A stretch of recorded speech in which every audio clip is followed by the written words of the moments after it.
கொரிந்தியர் 10:22 நாம் கர்த்தருக்கு எரிச்சலை மூட்டலாமா? நாம் கர்த்தருக்கு எரிச்சலை மூட்டலாமா? ஆண்டவர் சாந்தம் உள்ளவர், பொறுமை உள்ளவர் என்பது உண்மைதான். ஆனால் அவருடைய சாந்தம் அப்படின்னாலே ஸ்லோ டு ஆங்கர் தான். அவர் கோபமே படமாட்டார் என்ற அர்த்தம் இல்லை. ரொம்ப மெதுவாக, ஸ்லோயஸ்ட், ரொம்ப மெதுவாக அவர் கோபப்படுவார்னு அர்த்தம். அவருக்கு கோபம் மூட்டக்கூடாது. அவர் பொறுமைன்னா முற்கோபப்பட மாட்டார். மூக்கு மேலே கோபம் அவருக்கு கிடையாது. ஆனால் அவருடைய பொறுமைக்கும் ஒரு எல்லை உண்டு. அதை நம்ம நல்லா புரிஞ்சுக்கணும். அதுக்கு நல்ல ஒரு உதாரணம் நாகூமுடைய புஸ்தகத்தில் இருக்கிறது. நாகூம் புஸ்தகம் பழைய ஏற்பாட்டில் ஒரு சின்ன புஸ்தகம்.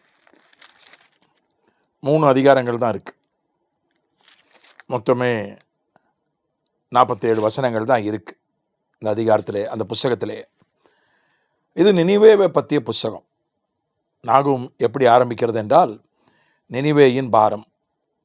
2வது வசனம் சொல்கிறது, கர்த்தர் எரிச்சல் உள்ளவரும் நீதியை சரி கட்டுகிறவருமான தேவன். கர்த்தர் நீதியை சரி கட்டுகிறவர், உக்கிர கோபம் உள்ளவர்.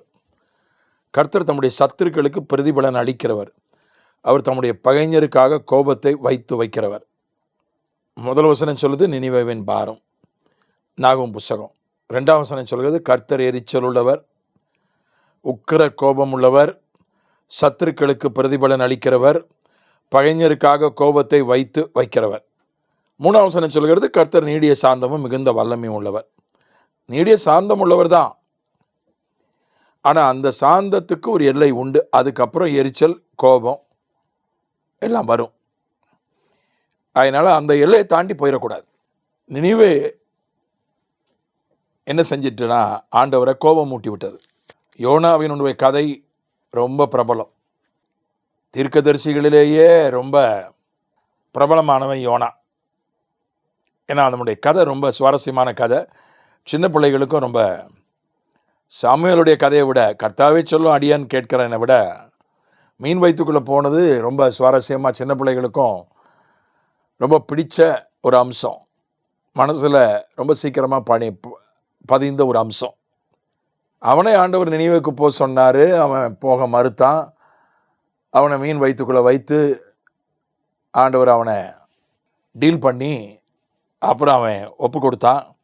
நினிவேவுக்கு போனான். 40 நாளில் நினிவே அழிஞ்சு போயிடும் என்று பிரசங்கம் பண்ண சொன்னார். பிரசங்கம் பண்ணான். நினிவே ஜனங்க மனம் திரும்பினாங்க. நினிவே அழியாதபடி கர்த்தர் மனம் மாறினார். நம்ம சொன்ன தீர்க்க தரிசனம் நடக்கலையே அப்படின்னு அவனுக்கு கோபம், எரிச்சல். ஆனாலும் ஆண்டவர் அவனை சாந்தப்படுத்தி அவனை சமாதானப்படுத்தினார். அதோட யோனா புஸ்தகம் முடிஞ்சிருது.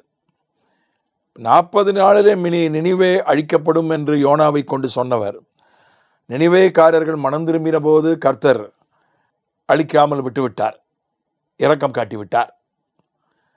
ஆனால் நாகூம் காலத்தில் ஒரு சுமார் 100-120 ஆண்டுகள் கழித்து, யோனாவுக்கு ஒரு 100-120 ஆண்டுகள் கழித்து தான் இந்த நாகூம் புஸ்தகம் எழுதப்படுகிறது. நாகூம் தீர்க்க தரிசனம் வரைக்கிறான். நினிவே பற்றி தீர்க்க தரிசனம் வரைக்கிறான். அவனுடைய ஆரம்பமே தரிசன புஸ்தகம். முதல் வசனத்தினுடைய 2வது வாக்கியம் தரிசன புஸ்தகம். நாகூமின் தரிசன புஸ்தகம். தரிசனத்தில் முதல் தரிசனமே என்ன? ஆண்டவரை எரிச்சல் உள்ளவரா, கோபத்தை வைத்திருக்கிறவரா, நீதியை சரி கட்டுகிறவரா, கோபம் உள்ளவரா, சத்துருக்களுக்கு பிரதிபலன் அளிக்கிறவரா பார்க்குறான். இந்த நாகூம் புஸ்தகத்தில் பார்த்தீங்கன்னா, நினிவேவினுடைய பாவங்கள், நினிவேவை கர்த்தரை எப்படி தண்டிப்பார்னு சொல்லப்படுகிறது. 8ஆம் வசனத்தில் சங்காரம் பண்ணுவார். 1ஆம் அதிகாரத்தில் 9ஆம் வசனத்தில் சங்காரம் பண்ணுவார். 14ஆம் வசனத்தில் விக்கிரக ஆராதனை சுட்டி காட்டப்பட்டிருக்கிறது. அப்படி தொடர்ந்து சொல்லப்பட்டு வருகிறது. 3ஆம் அதிகாரத்தினுடைய முதல் வசனத்தில் இரத்தப்பழிகளின் நகரத்துக்கு ஐயோ. நினிவேவுக்கு ஆண்டவர் கொடுத்த பேர் இரத்தப்பழிகளின் நகரம். அது வஞ்சகத்தினாலும் கொடுமையினாலும் நிறைந்திருக்கிறது. கொள்ளை ஓயாமல் நடக்கிறது. 4ஆம் வசனம் 3ஆம் அதிகாரத்தில் நாகூமில், தன் வேசித்தனங்களினால் ஜாதிகளையும் தன் சூனியங்களினால் வம்சங்களையும் விற்கிற மகா சூனியக்காரியும் ரூபவதியுமாயிருக்கிற வேசியினுடைய திரளான வேசித்தனங்களின் நிமித்தம் ஆண்டவர் நினிவேவை என்னன்னு சொல்கிறாரு? இரத்தப்பழிகளின் நகரம்னு சொல்கிறார், வேசின்னு சொல்கிறார், சூனியக்காரின்னு சொல்கிறார். இப்படிப்பட்ட பாவங்களெல்லாம் நினிவேவில் காணப்பட்டது.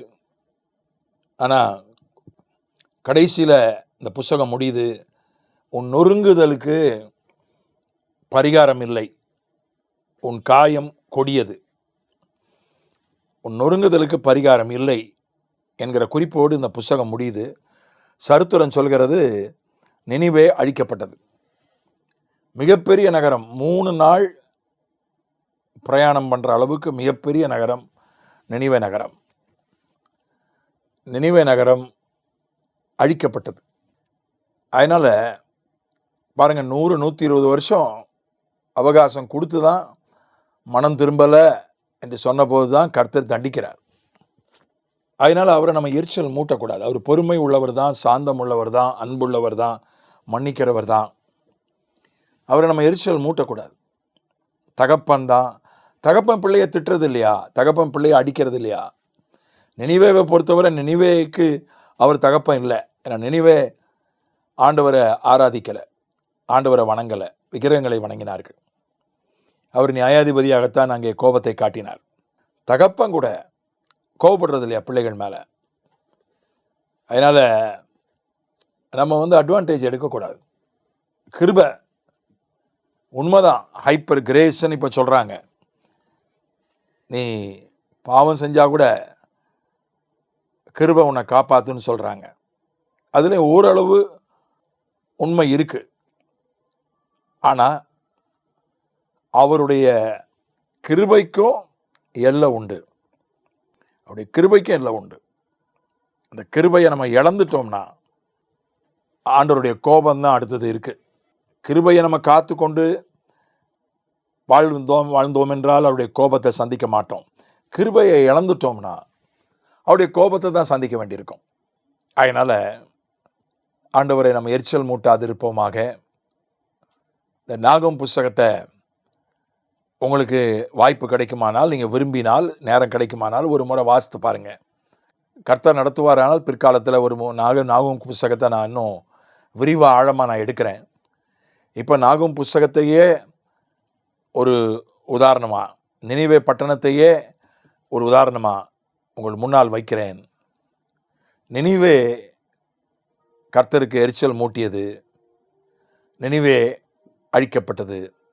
இந்த முறை கர்த்தர் இரக்கம் காட்டவில்லை, அழித்தே விட்டார். ஆகவே ஆண்டவருக்கு கோபம் மூட்டாதபடி கவனமாக வாழுவோம். ஆமென்.